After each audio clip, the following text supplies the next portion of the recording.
What's going on, Lucid fans? Welcome back to Fanatic Journey. So today I want to give you an overview of what happened with Lucid, go over some of the data points, what shorts did as well. Ever since their recent Q3 earnings, a lot of people have been asking, is Lucid going to be taken private? So I just wanted to briefly talk about that. Before I get into any of that, make sure you guys hit that thumbs up and subscribe. Always greatly appreciate that. And with that said, let's get right to it. So the market did end early, I believe at 1 o'clock. So Lucid closed to 0.95% in the green. After hours is going up slightly, so 0.24%, and a fair amount of volume for A, Friday, and B, the market ending early. So 12.87 million shares being traded, 24.4 is the average. At the time of doing this video, there was no PR, no SEC filings, nothing like that. So it was just piggybacking off of the broader market and the technicals. So I want to go over some of the data points before I talk on PIF and whatever else. So options, $311,000 in calls being purchased versus 982,000 in puts. So very bearish. People are anticipating for Lucid to trend down. In fact, 75% of all the options today was bearish.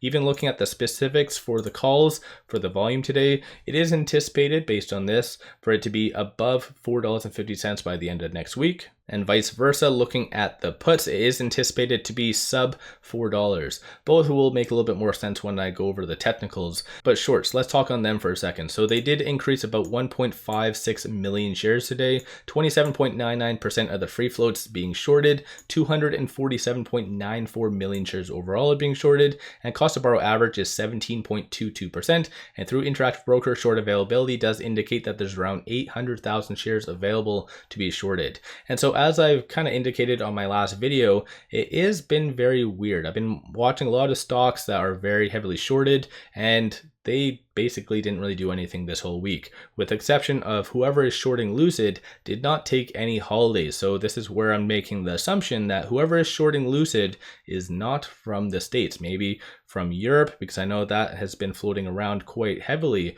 that a lot of brokers from Europe is in fact shorting American stocks. So who knows, maybe one of them is shorting Lucid. Let me know your thoughts on that in the comments below. But there was one thing I just wanted to share with you that I found kind of interesting. So hedge funds did lose an estimated $43 billion last week from shorting, and that is largely linked to Europe and whatever else, like I mentioned. So when it comes down to that, I think that's a fairly good thing, especially considering a lot of stocks, even Lucid, is overextended, because I do feel 27% or 28% is way too high. And also, as I did mention during my last video, I feel like shorts are going to be naturally leaving around the tail end of December as that new SEC policy kicks into play. So if you're kind of curious on what I'm talking about, take a look at that video. It was 2-3 days ago, something like that.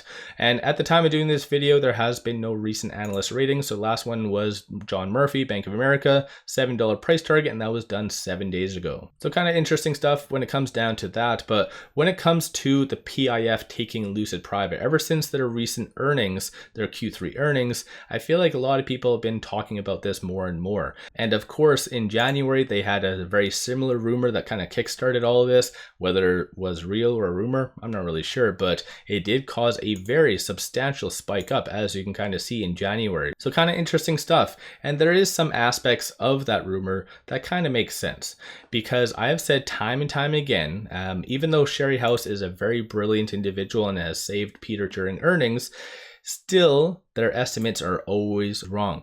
And so what I mean by that is every time they give a guidance, so during the recent earnings, they said that they have sufficient amount of liquidity at least into 2025.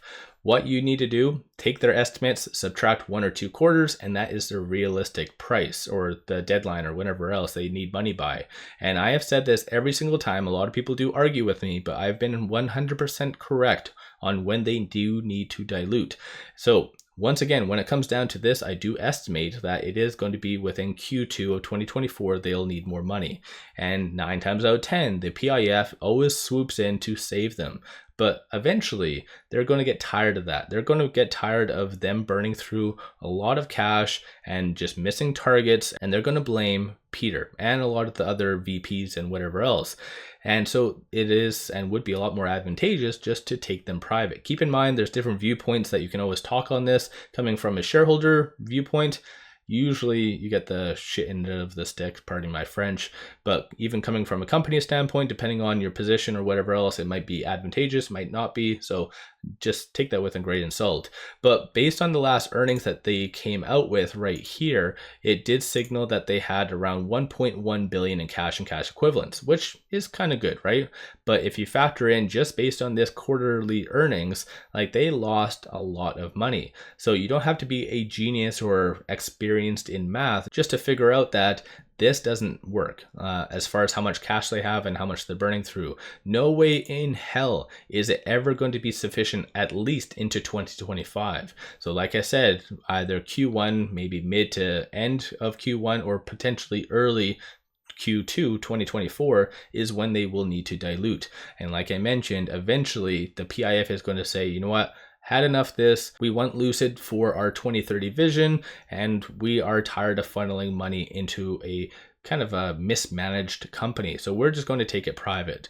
And so once again, I do feel that there's a lot of validity to that rumor that's still, I guess, floating around. A lot of people have been talking about that and whatever else in my comments and even on Twitter. But again, I do feel that shareholders would really lose out. And a lot of people have asked me, if it does get taken private, how much would they offer?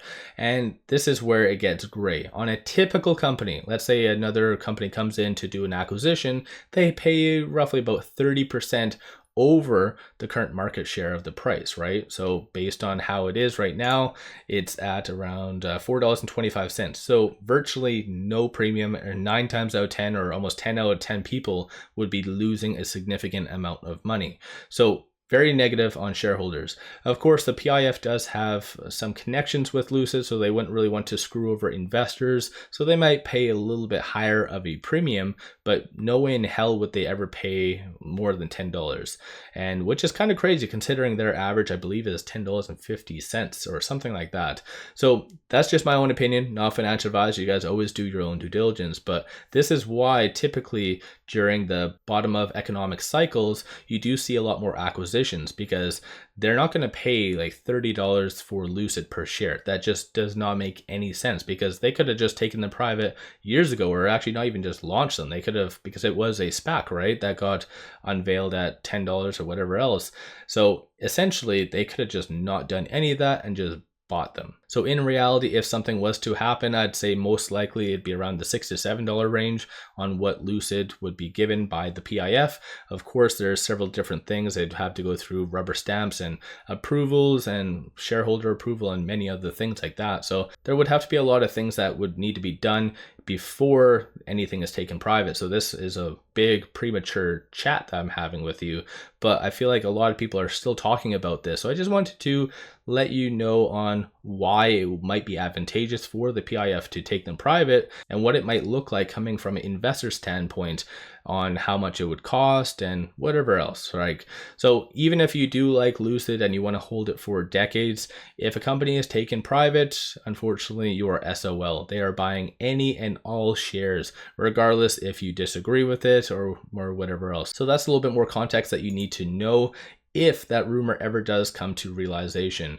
And so it even says right here, I think it closed 43% on that day in January. So you never know. It could be coming down the pipeline. I wouldn't really anticipate it in 2023, nor in 2024, potentially actually, in fact, maybe tail into 2024 if possible. But that's just a lot of things would have to go wrong for them to do that. And like I said, they would just have to pay probably around a 30 to maybe in the PIF's case, 70% of a premium, kind of stretching it out a little bit too much. But still, let me know your thoughts on that in the comments below. Do you think that the PIF is ever going to take Lucid private? And if so, what price do you think that it would be taken out as? So let me know your thoughts. Don't forget to hit that thumbs up and subscribe. Always greatly appreciate that. And one final thing I just wanted to share with you, take advantage of this promo. It's been extended up until November the 30th. Sign up for an account with Moonbooth, throw $100 at it, and you get 5 free stocks. Each stock is valued up to $2,000. So take advantage of that. Plus any cash that you do have, you are going to be earning 5.1% APY.